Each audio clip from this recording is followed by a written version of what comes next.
Inilah beberapa fakta dan informasi One Piece Chapter 1069. Pada cover story, masih melanjutkan perjalanan tanpa emosi volume 26 pasukan Jerman Double Six. Diungkap seseorang bernama Duvel sebagai orang yang membiayai proyek Match. Di awal chapter, menceritakan Luffy dan timnya yang terkaget melihat Rob Lucy dan rombongan. Terlebih saat Luffy melihat Pang 05 Atlas telah babak belur dihajar Rob Lucy. Stussy dan Kako terlihat tenang dan memperhitungkan setiap akibat dari tindakan yang akan diambil, berbeda dengan Rob Lucy yang tidak memperdulikan pendapat Stussy dan Kako. Akainu di markas pusat Angkatan Laut nampak kesal mengetahui Luffy dan Rob Lucy ada dalam satu pulau yang sama. Akainu ingin memastikan Rob Lucy tidak melakukan tindakan yang gegabah sebelum Angkatan Laut datang. Dan Kizaru dalam perjalanan menuju ke Pulau Egghead akan ada sebuah reuni kembali antara Kizaru dengan Sentomaru. Kembali lagi ke Pulau Egghead, di mana Rob Lucy yang sudah dalam mode Zoan Awaken baku hantam dengan Luffy yang juga dalam mode Awaken atau Gear 5. Mode Awaken yang memberi peningkatan kekuatan, kecepatan, stamina, dan regenerasi tubuh usernya. Diketahui fakta bahwa buah Gomu Gomu no Mi tidak ada dalam ensiklopedia. Semua kru Luffy mengetahui rahasia buah iblis Zoan Hito Hito no Mi model Dewa Matahari Nika Sang Kesatria Kebebasan. Menurut teori Vegapunk, buah iblis adalah sebuah evolusi dari potensi manusia yang orang inginkan, dan kelainan itu dibenci oleh lautan.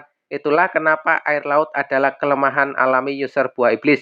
Bisa dikatakan, user buah iblis adalah perwakilan dari keinginan masa depan. Ketika Rob Lucy dan Luffy sedang asik baku hantam, Sentomaru datang dengan membawa 3 serapim berwujud Jinbe, Boa Hancock, dan Takanome Mihawk. Di masa lalu, Vegapunk menolong Sentomaru dari penderitaan kelaparan. Itu dijadikan sebagai senjata Vegapunk kepada Sentomaru. Sentomaru akhirnya memerintahkan Serapim Bartolome Kuma untuk menyerang gerombolan Cyberpol Aegis Zero.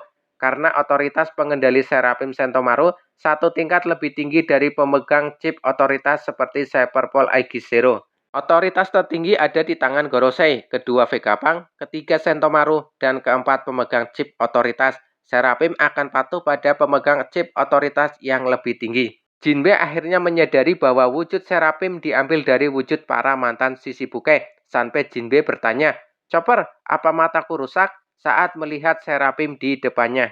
Di bagian akhir, Luffy berbincang dengan Sentomaru, mengembalikan kenangan masa lalu ketika Luffy dikejar Sentomaru di Sabaudi. Sentomaru mempercayakan Vegapunk kepada Luffy untuk dibawa pergi dari Pulau Egghead. Tiba-tiba Sentomaru muntah darah. Dia terkena serangan Sugan Rob Lucy. Ini dilakukan Lucy untuk merebut kendali atas Serapim.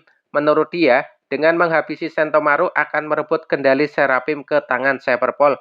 Padahal masih ada Vegapunk yang mempunyai otoritas kedua terhadap Serapim. Luffy tentu saja terkejut. Tiba-tiba Rob Lucy menyerang Sentomaru, membuat Luffy semakin jengkel ke Rob Lucy. Namun akhirnya chapter pun selesai dan minggu depan chapter pun libur. Ini benar-benar chapter tanding ulang Rob Lucy dan Luffy. Nampaknya Rob Lucy masih menyimpan rasa dendam karena dikalahkan Luffy di NES Lobby. Sehingga Rob Lucy main terobos tanpa mengindahkan pendapat Stussy dan Kaku. Buat teman-teman, silakan langsung drop komentar atau apapun itu di bawah di kolom komentar. Dan terima kasih.